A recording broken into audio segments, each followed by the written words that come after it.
नमस्कार दोस्तों नवरात्रि और दशहरा का पर्व अभी अभी गुजरा है और अब आने वाली है शरद पूर्णिमा। दोस्तों, हिंदी पंचांग के अनुसार आश्विन मास के शुक्ल पक्ष की पूर्णिमा तिथि को शरद पूर्णिमा जिसे कोजागरी पूर्णिमा, कौमुदी व्रत, कर्ज मुक्ति पूर्णिमा, क्वार पूर्णिमा या आश्विन पूर्णिमा आदि कई नामों से जाना जाता है। यूँ तो साल भर में 12 महीने की 12 पूर्णिमा तिथियाँ आती हैं, लेकिन इन सभी में से शरद पूर्णिमा यानी आश्विन मास की पूर्णिमा तिथि का बहुत ज़्यादा महत्व है। तो आज हम शरद पूर्णिमा के बारे में ही कुछ बातें आपके साथ शेयर करेंगे। दोस्तों, ज्योतिष के मुताबिक वर्ष में एक बार शरद पूर्णिमा के दिन ही चंद्रमा 16 कलाओं से परिपूर्ण होता और पृथ्वी के बहुत करीब होता है, सबसे करीब होता है। पौराणिक मान्यता है कि इस दिन चंद्रमा की किरणों से अमृत बूंदें झरती हैं। पूर्णिमा की रात में जिस भी चीज़ पर चंद्रमा की किरणें गिरती हैं उसमें अमृत का संचार होता है, जो स्वास्थ्य के लिए बहुत लाभदायक होता है। इसीलिए पुराने समय से ही शरद पूर्णिमा की चांदनी में खीर बनाकर खुले आसमान में रखते हैं ताकि चंद्रमा की अमृत युक्त किरणें इसमें आएं और खीर औषधीय गुणों से युक्त होकर अमृत के समान हो जाए। सुबह उठकर ये खीर प्रसाद के रूप में ग्रहण की जाती है। चंद्रमा के रोशनी में रखी हुई खीर खाने से शरीर के सभी रोग समाप्त हो जाते हैं। दोस्तों, ये जो खीर हम बनाते हैं उसमें पंचमेवा और केसर ज़रूर डालना चाहिए और यदि संभव हो तो चांदी के पात्र में बनाएं, पर इस समय इतना बड़ा पात्र मिलना कि उसमें खीर बनाई जा सके थोड़ा सा मुश्किल है मिडिल क्लास फैमिली के लिए। तो आप बनी हुई खीर को किसी चांदी के कटोरे में, ग्लास में या किसी प्लेट थाली में रख सकते हैं। रखने के लिए चंद्रमा के प्रकाश में खीर का जो भी पात्र हम ले रहे हैं उसे रखें और उसके ऊपर कोई भी जो चलनी होती है आटे वाली उस ढक दें ताकि कोई जीव जंतु वगैरह उसके ऊपर ना चल सकें, या पतला मलमल का कपड़ा बिछा दें, या चलनी बेस्ट होती है उसके ऊपर कोई भारी वजन वाली चीज़ रख दें ताकि हट ना सके वो रात में।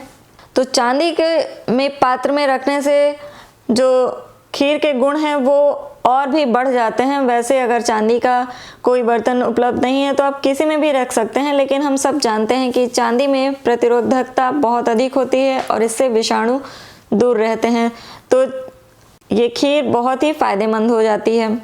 दूसरी मान्यता है कि इस दौरान चंद्र से जुड़ी हर वस्तु जागृत हो जाती है।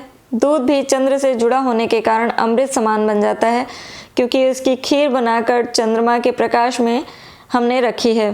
पूर्णिमा के दिन दूध या खीर का प्रसाद वितरण करने से चंद्र दोष दूर हो जाता है।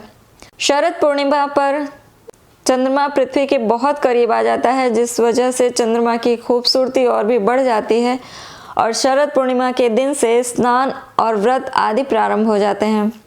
बंगाली समुदाय में कोजागरी लक्खी पूजा के दिन दुर्गा पूजा वाले स्थान पर माँ लक्ष्मी को विशेष रूप से प्रतिमा स्थापित की जाती है और पूजा की जाती है। मान्यता है कि शरद पूर्णिमा की रात को पृथ्वी पर माँ लक्ष्मी का आगमन होता है और वे घर घर जाकर सबको वरदान देती हैं, किंतु जो लोग दरवाज़ा बंद करके सो रहे होते हैं वहाँ से लक्ष्मी जी दरवाजे से ही वापस चली जाती हैं।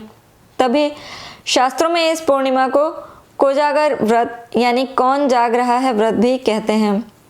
दोस्तों, शरद पूर्णिमा से ही शरद ऋतु का आगमन हो जाता है, यानी हल्की हल्की सी ठंड पड़नी शुरू हो जाती है। शरद पूर्णिमा के दिन द्वापर युग में भगवान श्री कृष्ण ने गोपियों के संग महारास रचाया था। लंकाधिपति रावण शरद पूर्णिमा की रात किरणों को दर्पण के माध्यम से अपनी नाभि पर ग्रहण करता था। इस प्रक्रिया से उसे यौवन शक्ति प्राप्त होती थी। शरद पूर्णिमा के दिन प्रत्येक व्यक्ति को कम से कम 30 मिनट तक पूर्णिमा के चांद की चांदनी में स्नान करना चाहिए और ऐसा रात के 10 बजे से मध्य रात्रि 12 बजे के बीच करना चाहिए। सरल शब्दों में कहें तो चांदनी रात में 10 बजे से रात के 12 बजे के बीच घूमने वाले व्यक्ति को ऊर्जा प्राप्त होती है, वो ऊर्जा से भर जाता है। पौराणिक मान्यताओं के अनुसार शरद पूर्णिमा के दिन ही माता लक्ष्मी का अवतरण हुआ था। इस दिन माँ लक्ष्मी की पूजा सभी कर्जों से मुक्ति दिलाती है, अतः शरद पूर्णिमा को कर्ज मुक्ति पूर्णिमा भी कहा जाता है।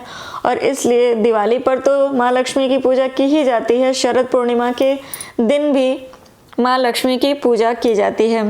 माँ लक्ष्मी की पूजा करने के लिए इस दिन विशेष रूप से लोग सत्यनारायण भगवान की कथा सुनते हैं, कहते हैं, माँ लक्ष्मी की भी पूजा करते हैं। और रात में पूजा होती है, जैसे कि दिवाली में होती है, खुले आंगन में या आसमान के नीचे, खुले आकाश के नीचे छत पर कर सकते हैं।